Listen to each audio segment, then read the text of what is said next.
রাজু ভাস্কর্যে গাড়ি তুলে দিলেন তরুণী। বেপরোয়াভাবে একটি প্রাইভেট কার চালিয়ে রাজু ভাস্কর্যের সাইডের রেলিং ভেঙে ফেলেছেন এক তরুণী। মঙ্গলবার সকালের এই ঘটনায় গাড়িটিও ক্ষতিগ্রস্ত হয়, তবে এতে কোনো হতাহতের ঘটনা ঘটেনি।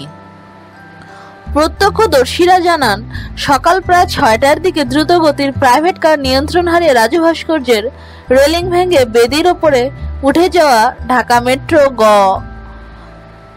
399809 নম্বরের প্রাইভেট কারটি দুইজন তরুণী ছিলেন। গাড়িটির সামনের অংশের ক্ষতিগ্রস্ত হলেও দুই তরুণীর কেউই আহত হননি। ঘটনার পরপরই গাড়িটি জব্দ করে শাহবাগ থানায় নিয়ে যাওয়া হয়।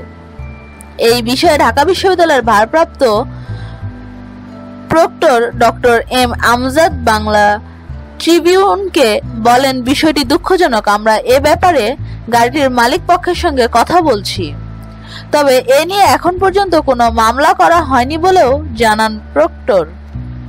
বহিরাগতদের বিশ্ববিদ্যালয়ের মধ্য দিয়ে গাড়ি চালানোর বিষয়টি জানতে চাইলে তিনি বলেন, আমাদের বিশ্ববিদ্যালয়টি এমন একটি অবস্থানে যে চাইলেও অন্যদের গাড়ি নিয়ে বিশ্ববিদ্যালয়ে প্রবেশ করাটা বন্ধ করা যায় না। তবে এই ঘটনার পর থেকে বিশ্ববিদ্যালয়ের সাধারণ শিক্ষার্থীরা বিষয়টি নিয়ে বিভিন্ন সামাজিক যোগাযোগ মাধ্যমে ক্ষোভ প্রকাশ করেছেন। নিত্য নতুন এসব তথ্য জানতে আমাদের সাথে থাকুন এবং সাবস্ক্রাইব করুন।